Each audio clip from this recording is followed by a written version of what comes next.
cladding steam cylinders an alternative method. In my opinion, using commercial steam engine cylinder cladding for model engines has some undesirable elements. Modern cladding is made from anodized aluminium, which both dents and marks very easily. The method shown in this video has two main benefits. The cladding is made from steel and it is painted with heat-proof paint. Before I go any further, and I have mentioned this before, I take no credit for this idea. I got the idea from a man in Scotland called Ronnie Mall, who built a really beautiful triple expansion engine that I bought from him. We were talking about cylinder cladding and he says, "Oh, I don't bother with that stuff, I just buy cheap baking trays from the supermarket." And that's just about what I'm doing. I didn't buy these from a supermarket, I bought them via Amazon. They were very cheap. They're not non-stick, they're just cheap, black painted baking trays. But as a bonus, of course, the paint is heat-proof. What I need to do first is trim off the outer edges using my bandsaw. I'm doing this in a bit of an unorthodox way to try and stop the flat metal being marked by the table on the bandsaw. This is only thin steel and it cuts really easily. I worked my way all the way around until I just had a flat sheet of metal. At this stage I'm being very careful not to cut myself because the edge of the metal sheet is now quite sharp. By the last cut, the sheet metal that I wanted was touching the bandsaw table and I was a bit concerned it was going to be scratched.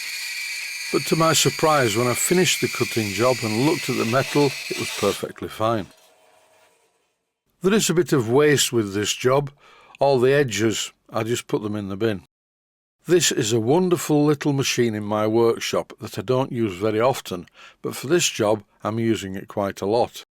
Here's an extract from a video I made about it. Once again I'm going to test the guillotine, and I can confirm that it's going to be really useful for chopping pieces of mahogany. This takes very little effort on my part.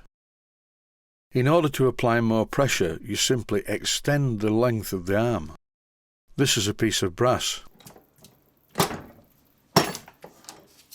To be honest, I'm being too gentle with the machine at the moment. I need to put a lot more pressure on the handle and then the pieces of metal will cut in one go.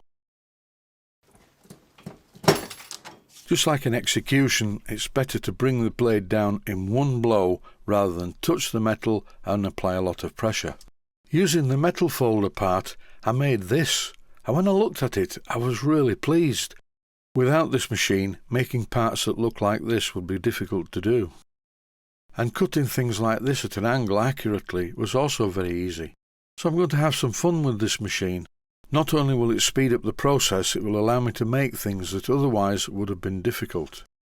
The machine is called a Clark Metalworker and you can buy them in different sizes. This is a small one.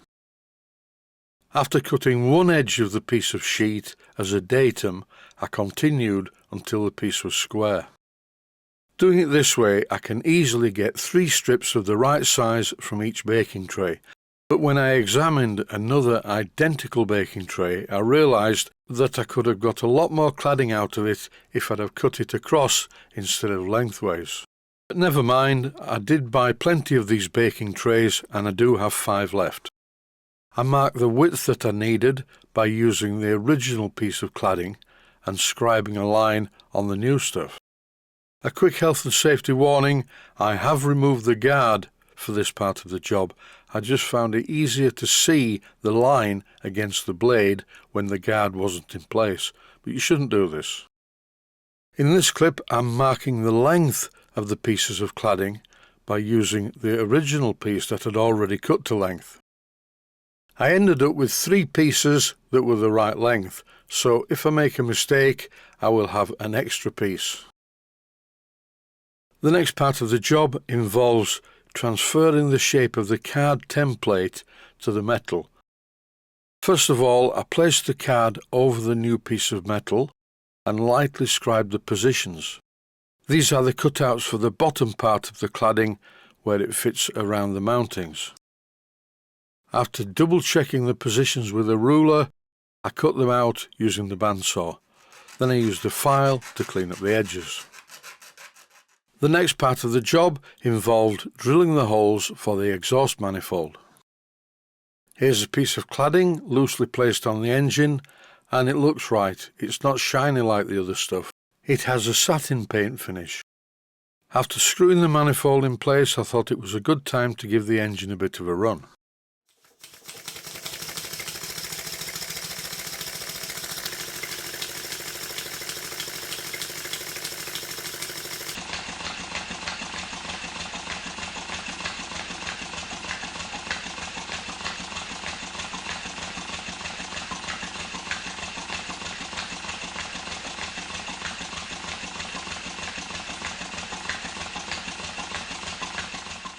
In this clip, I'm making some holes in the cardboard template using a needle file.